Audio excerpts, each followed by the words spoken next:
Welcome back to the channel, everyone. Today I'm going to be doing a review of Meltwater.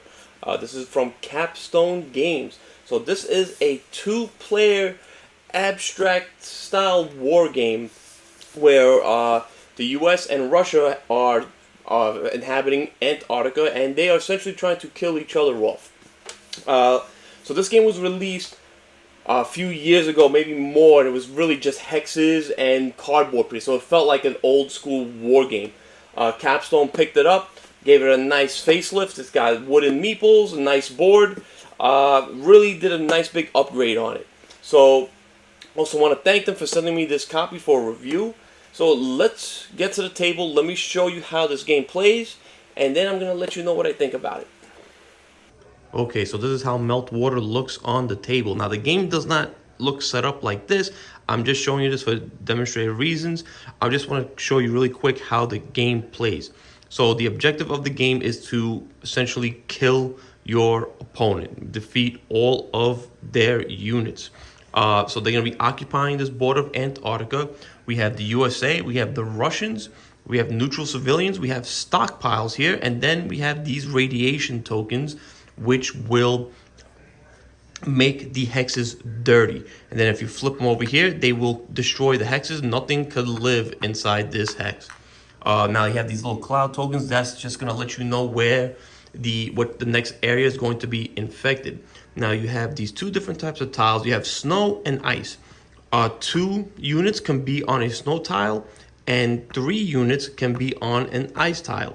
The stockpile allows you to add 1 more extra unit on that tile because for thematic reasons, it is feeding everybody. So on your turn, you're going to be taking up to 4 actions per phase. So during the action phase, you will take up to 4 actions. The first one you would do is march, which is you would choose a hex with your unit. So it could be your regular civilian or the soldier, and you move any number of units or the stockpile. So if you're on a space with a stockpile, you can move that stockpile with you to an adjacent hex. Again, you can leave some units behind, or you could take them all and move them away. You cannot also go into anywhere with an enemy, so whether it's a civilian or a soldier. So another interesting action you can do is threaten. So let's say I had my soldier right here. They have a civilian. You cannot threaten another soldier. You can only threaten civilians. So what you would do is if you're adjacent to a civilian, and again it cannot be near a soldier. So what you can do is you can threaten their civilian right here, and you could force them to move to another hex. So you can actually try to force them to starve. I'll go over what that does later. If they cannot move into a valid hex, they are killed. Another thing you can do is something called press gang. So these are neutral civilians here. You have to use a soldier in order to press gang. What you're going to do is when you're adjacent to a neutral civilian, you can convert them into one of yours. So this guy will be turned into a blue civilian. Again, just showing you real quick. So this will get removed, and you replace it with one of your blue civilians. So that is press gang. Then of course we have attack. When we have 2 soldiers adjacent to each other, we can attack, but they will kill each other off. They kill each other in a 1-to-1 ratio. So if it was 2 soldiers against 1, one from each will be killed, and then that 1 will be remaining. Now, the last one you can do before you can pass. Again, you can pass if there's no other actions you can take. Is militarize. And militarize is you can only take that action if you haven't taken any other action. So it's the only action you can take during that phase. So what that does is you can choose a hex that has a civilian on it, and it cannot be adjacent to any enemy units. And then you're going to turn the civilian to your supply, and they are going to become a soldier. So that's how you get more soldiers on the board. Now, again, like I said, the last thing you can do is pass. And then once everyone passes, then we're going to go on to the next phase, which is the doomsday phase. So as you can see here, I have the cloud tokens because this card lets me know which ones are going to be getting infected. So you will put a radiation token there.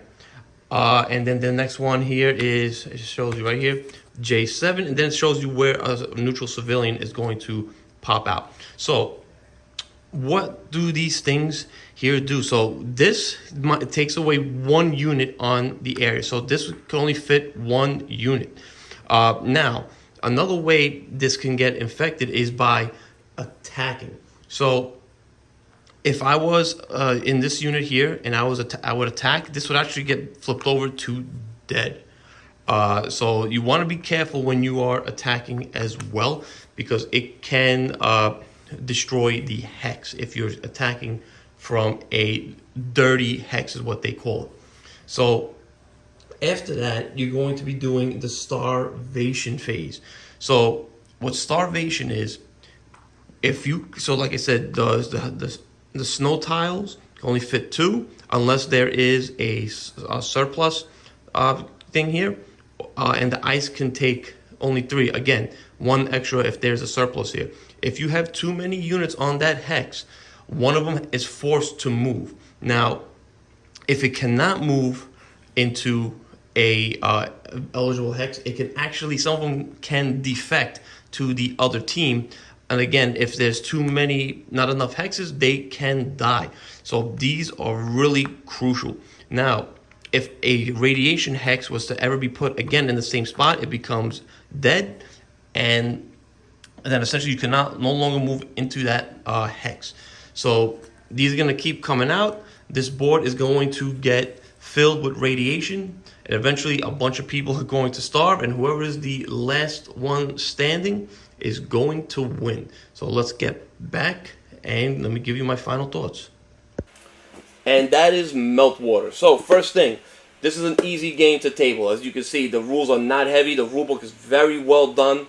The game is quick. It probably takes, it says here, 60 minutes. You could probably get done in about 45. If you're playing with people with AP, probably take about an hour. But it's not a long game at all. It is fairly quick for a war game. And like I said before, it is very abstracted. Again, from what you saw in the how to play, it's not very rules heavy at all, like most war games are.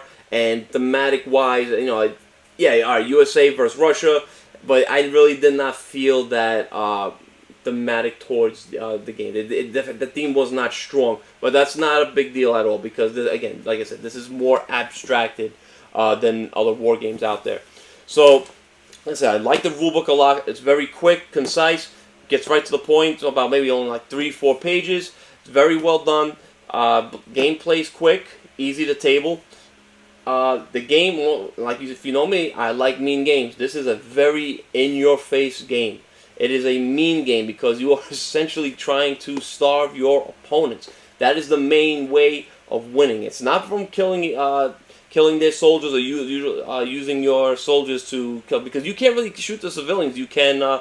It's really mostly to shoot their soldiers, but you don't have many soldiers in this game. You only have about maybe 4 or 5. There's more civilians than there are soldiers, so you have to be mindful in how you're going to utilize those soldiers, because again, it's a 1-to-1 ratio. If you're going to attack and you only have 1 versus 1, they're both going to die. So you really want to be careful when you're going to use that attack, and again, because it also is going to put a radiation token. It could kill a hex spot.